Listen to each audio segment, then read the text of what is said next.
ये खबर पारुल यूनिवर्सिटी द्वारा प्रस्तुत की गई है। देखिए, चंपत राय का इस्तीफा जो कुछ हुआ है, इस्तीफा कहाँ है, सबसे पहला सवाल तो वो है। अभी तक पब्लिक डोमेन में इस्तीफा नहीं है। दूसरी बात यह है कि जिस तरह से चंपत राय को सपोर्ट किया जा रहा है कुछ हिंदू धर्म गुरुओं की तरफ से, ऐसा लगता है कि चंपत राय कहीं श्री कृष्ण के 11वें अवतार तो नहीं है कि उन पर कोई एलिगेशन लगे ही नहीं। इंसान है, गलती होती है, हो जाती है, आदमी कर लेता है। इसका मतलब ये नहीं कि आप अपने आप को बिल्कुल निर्दोष साबित कर सकेंगे। आलोक जी से ये पूछिए कि जिस वक्त रथ यात्रा निकली थी, जो 1400 करोड़ आया था राम मंदिर के नाम पे, वो कहाँ है? उसका हिसाब कौन देगा? उस वक्त में सोने चांदी की जो ईंटें आई थी, जो जवाहरात आए थे, हीरे जवाहरात, वो कहाँ गए? कौन बताएगा उसको? ये कह देना कि वीएचपी का इस आंदोलन से कोई लेना देना नहीं है।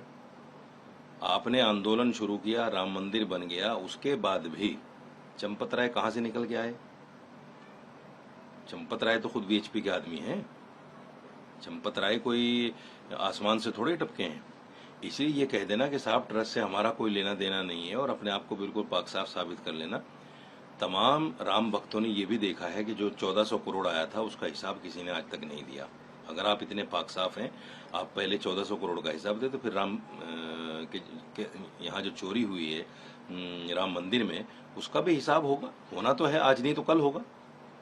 लेकिन जिस तरीके से प्रक्रिया उसकी चल रही है, जो उठापटक हो रही है, मुझे नहीं लगता कि सही जो लोग हैं वो पकड़े जाएंगे, बल्कि ऐसा होगा कि निर्दोष लोगों को फंसाया जाएगा और जो दोषी लोग हैं उनको बचा लिया जाएगा। एक मिसाल है हमारे यहाँ कि छाछ बोले सो बोले, छलनी बोले जिसमें 72 छेद। सैफई में जो कुछ होता था आपकी सरकार में, सरकार का करोड़ रुपया एक प्रोग्राम में आप फूंक देते थे। आज आप सवाल करेंगे, आज आप शर्म की बात करेंगे। ऐसी कौन सी अभिनेत्री है जो मुलायम सिंह के यहाँ जाकर जिसने पैर न छुए हो, मुलायम सिंह के यहाँ जाकर जिसने डांस ना किया हो, मुलायम सिंह के यहाँ जाकर जिसने सब कुछ ना किया हो? ये सारी चीजें कहने की हैं। दूसरे पर आरोप लगाना बहुत आसान है, जब खुद पर आती है तो उसका जवाब देना इंसान को मुश्किल पड़ जाता है। विपक्ष में है जो चाहे कह सकते हैं, लेकिन ये जरूर है कि धर्म और कर्म और शर्म तीनों ही ऐसी चीज हैं जो किसी भी सियासी पार्टी के पास में नहीं है। हम्माम में सब नंगे हैं, ना कोई धर्म को मानता, ना कोई कर्म को मानता, ना कोई शर्म को मानता। कानून भी इनके यहाँ कुछ नहीं है, संविधान इनके नजदीक कुछ नहीं है। ये तो जो वोट देने वाले लोग हैं उनको बेवकूफ कहें, उनको अंधभक्त कहें या कुछ भी कहें, हर पार्टी में है, देते हैं वोट। नेता फिर उस वोट की वजह से अय्याशी करता है, इसके अलावा कुछ भी नहीं है। संजय सिंह आम आदमी पार्टी के नेता कह रहे हैं कि ये पैसे दिल्ली आए, दिल्ली से नागपुर गए और नागपुर के बाद जो है विधायकों की और एमपी एमएलए की खरीद फरोख्त हुई। बहुत गंभीर आरोप लग रहे हैं। विपक्ष में इस तरह के सवाल जवाब करना ये कोई नई बात नहीं है। हर पार्टी जो भी विपक्ष में रहती है वो सत्ता पक्ष के लोगों पर इस तरह का इल्जाम लगाती है। ये काम भारतीय जनता पार्टी को नया तो नहीं किया किसी पार्टी को तोड़ने का। कांग्रेस की तारीख रही है, हिस्ट्री रही है इस बात के लिए कि हर पार्टी को उसने तोड़ा है। आप देखते होंगे जब भी जनता पार्टी या किसी भी पार्टी की मुत्तहिदा हुकूमत बनती थी, वो पीएम मुश्किल से 1 साल गुजारता था या 2 साल, बीच में सरकार गिरा दी जाती थी और फिर कांग्रेस फुल बहुमत से आ जाती थी। ये होता था। दूसरी बात यह है, आम आदमी पार्टी खुद अपने आप में बताए, जिसने अपनी सरकार रहते हुए 17 महीने तक इमामों की तनख्वाह नहीं दी, जो एक मामूली 18,000 रुपए है, आज वो बात करेंगे चंदा किसी ने चोरी किया, पैसा किसी ने खाया। उस वक्त ये जानबूझकर सारे अपने काम कराते थे और इल्जाम रखते थे गवर्नर के ऊपर। और जब हमने धरना प्रदर्शन किया, 2 दिन में तनख्वाह मिल गई। न किसी गवर्नर ने रोका, न किसी भारतीय जनता पार्टी ने रोका। तो ये जितने भी सियासी लोग हैं, जब सत्ता में होते हैं, सत्ता के नशे में भूल जाते हैं कि कल जिस दिन कुर्सी से बाहर आओगे लोगों का रिएक्शन आपके प्रति क्या होगा, ये सब भूल जाते हैं और सब बिल्कुल एक हैं। किसी के ऊपर किसी को सच्चा और किसी को अच्छा नहीं कहा जा सकता। इमरान मसूद कह रहे हैं कि अभी जो आप देख रहे हैं वो छोटे लोगों पर कार्रवाई की जा रही है। ये जो डोनेशन आया है उसकी संख्या काफ़ी मिलियंस में है और मिलियंस मतलब बहुत सारे लोग, अरबों करोड़ों में लोग जो हैं, लोगों ने पैसे जमा किए। ये भारत के लोगों के आत्मा पर ठेस है, उनकी भावनाओं पर ठेस है, उनकी आस्था पर ठेस है। हम इंतज़ार कर रहे हैं कि आगे जांच में क्या हो। मैंने आपको बोला पहले ही कि बड़ी मछलियों को बचाने के लिए छोटी मछलियों को फंसाया जा रहा है, इसमें कोई दो राय नहीं है।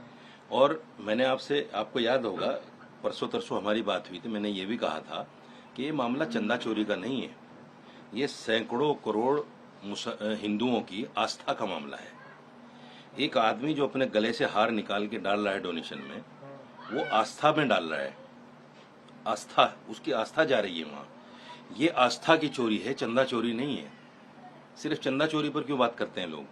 ये तो आस्था को ठग लिया गया, लोगों की आस्थाओं के ऊपर डाका है ये। जो भी राम भक्त हैं, जो भी राम जी को भगवान मानते हैं, उन्होंने जिस आस्था के साथ दिया उस आस्था के साथ खिलवाड़ हुआ। अब ये उन लोगों पर है कि आने वाले वक्त में अपनी इस आस्था का बदला किस तरह से लेंगे, या आज वक्त रहते हुए उन लोगों के खिलाफ कार्रवाई की मांग कैसे करेंगे जिन लोगों ने ये काम किया है। लेकिन आज भी कुछ अंधभक्त ऐसे हैं जो चंपत राय को बचाने की कोशिश कर रहे हैं। साध्वी रितंबरा है एक, बड़ा फायर ब्रांड नेत्री बोला जाता है उनको। आज कह रहे हैं चंदन के पेड़ पे सांप लग जाते हैं, यानी आज भी चंपत राय को चंदन का पेड़ कहा जा रहा है। क्या कहेंगे आप उन लोगों को जो भगवा धारण करके आस्था की ठगी और आस्था के नाम पर जो ठगी कर रहे हैं, उनको बचाना, क्या कहेंगे आप उनको? ये सब भगवा चोले में आस्थाओं के साथ खिलवाड़ कर रहे हैं, लोगों के साथ खेल रहे हैं। इन तमाम बातों को समझना चाहिए लोगों को। वो लोग जो करोड़ रुपया चंदे डोनेशन के नाम पर दे देते हैं, फिर ये जितने भी भगवाधारी चोला पहनकर निकलते हैं, इनके पास मर्सिडीज होती है, ओडी होती है, कहाँ से आता है इनके पास? ये सब चंदा चोरी तो है। हर मंदिर में देखिए, जितने भी पुजारी हैं मंदिरों में, सब जगह करोड़ों में खेलते हैं लोगों के पैसे से, कोई पूछने वाला नहीं है। मुसलमानों में क्यों नहीं है ऐसा? मस्जिदों में चंदा सिर्फ इतना होता है कि एक हफ्ते का मस्जिद का देख रेख का काम चल सके।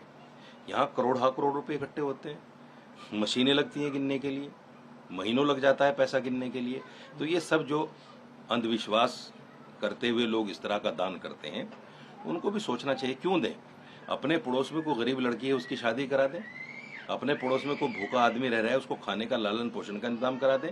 कोई बच्चा फीस न होने की वजह से पढ़ नहीं पा रहा है, उसकी फीस अदा कर दें। बहुत सारे काम हैं भगवान को, अल्लाह को राजी करने के लिए, लेकिन नहीं, वहां देंगे जहां मंदिरों के पुजारी उस पैसे से फिर अय्याशी करेंगे। इसमें दो पक्ष हैं। एक पक्ष तो मेरा है बहैसियत मुसलमान होने के, एक पक्ष हिंदू धर्मगुरु भी रख रहे हैं।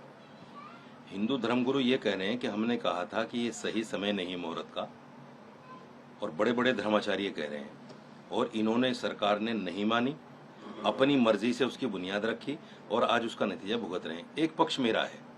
मेरा पक्ष ये है, 1949 में जो मूर्ति रखी गई थी जिस जगह पर, और उसको कहा गया था कि रामलला प्रकट हो गए, और उसको बताया गया था कि गर्भगृह है, राम जी की पैदाइश की असल जगह है। मैं ANI के माध्यम से, तमाम चैनलों के माध्यम से एक सवाल करना चाहता हूं तमाम लोगों से, वो गर्भगृह की जगह पर मंदिर क्यों नहीं बना? क्यों नहीं बना? वहां तो है ही नहीं मंदिर। मंदिर तो वहां बना है जो नरसिम्हा राव के वक्त में 67 एकड़ जमीन एक्वायर कर ली गई थी, मंदिर वहां बना है। और कुछ सूत्रों से यह भी पता चला है कि उस जगह पर जब मंदिर की बुनियाद खोदी गई तो वहां पानी निकल आया। इंजीनियरों ने कहा कि यहाँ बुनियाद टिकी नहीं पाएगी, इसलिए उस जगह को छोड़कर वहां मंदिर बना। ये चीजें क्यों नहीं आती लोगों के सामने? क्यों नहीं लाते ये लोग सामने? जब सुप्रीम कोर्ट ने फैसला दिया कि एक गर्भगृह है, मंदिर की जगह है, और आपकी आस्था भी थी, रामलला प्रकट भी हुए थे, तो क्यों नहीं बनाया वहां? ये सैकड़ों करोड़ हिंदुओं की आस्था के साथ खिलवाड़ नहीं है? या उन लोगों की जानों के साथ खिलवाड़ नहीं जो राम मंदिर के नाम पे जिनकी आहुति दे दी गई, जो दुनिया से चले गए? क्या कहेंगे आप उनको? वो जो कहते थे कि हम कार सेवक हैं और उनकी जान चली गई, और आप मंदिर दूसरी जगह बना रहे हैं। ये सब क्या है? देश में ये जो खेल चल रहा है, इस खेल को अंधभक्ति के अलावा हटकर सोचना और समझना पड़ेगा, और इसको हिंदू ही समझेगा। मुसलमान की तो समझ में पहले से आया हुआ है कि ये खेल क्या चल रहा है। राम के नाम पर सरकारें बनती भी हैं और सरकारें गिरती भी हैं। ये सब सियासत का खेल है, आस्था से इसका कोई लेना देना नहीं है।